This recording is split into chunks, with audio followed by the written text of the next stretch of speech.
রায়ভিলা দার্জিলিংয়ের লেবংয়ের এই বাড়িতেই 1911 সালে শেষ নিঃশ্বাস ত্যাগ করেন ভগিনী নিবেদিতা। কিন্তু বরাবরই উপেক্ষিত থেকে গিয়েছে ঐতিহাসিক এই বাড়ি। নিবেদিতার স্মৃতি বিজড়িত এই বাড়িকে কেন্দ্র করেই এবার শুরু হচ্ছে বিশাল কর্মকাণ্ড। মূল উদ্যোক্তা মুখ্যমন্ত্রী মমতা বন্দ্যোপাধ্যায়, সহযোগিতায় রামকৃষ্ণ মিশন।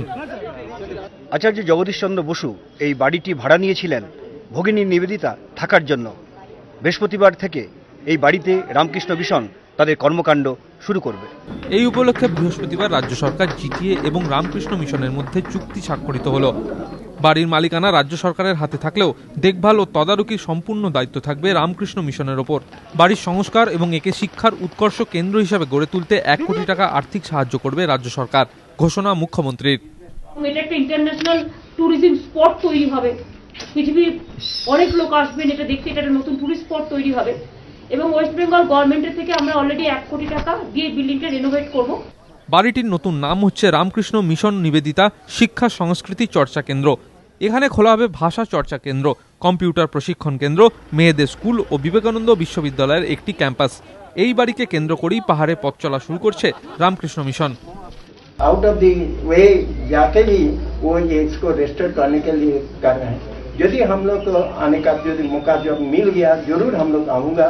और आने से तो देखिए हम लोग तो और वेस्ट बंगाल से तो इसको संभाल करूँगा नहीं, हम लोग तो आपका सहयोग से काम करूँगा। वेस्ट बंगाल से संभालेंगे लेकिन आपका लोकल पीपल को इन्वॉल्व करके करना पड़ेगा।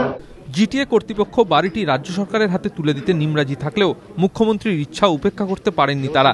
এর পরিবর্তে তেনজিং নোরগে ইউথ হোস্টেলটি জিটিএর হাতে তুলে দিল রাজ্য সরকার। रिक्वेस्ट मैडम ने किया, इसके लिए हम लोग ये जो रायभिला हैंड ओवर करना चाहता हूँ जीटीए का तरफ से। संग संग में बंगाल का तरफ से भी हम लोग को एक बिल्डिंग हैंड ओवर किया है, हम लोग को धन्यवाद देना चाहता हूँ। और ये अभी फुल मेजर हम लोग ये रामकृष्ण मिशन को ये हैंड ओवर किया है। ভগিনী নিবেদিতার স্মৃতি বিজড়িত এই বাড়িটিকে ঘিরে দেশ বিদেশের পর্যটকদের আকর্ষণ বাড়ার সঙ্গে সঙ্গে লেবংয়ের পর্যটন শিল্পের বিকাশও ঘটবে বলে আশা মুখ্যমন্ত্রীর। আশাবুল হোসেন, এবিপি আনন্দ, দার্জিলিং।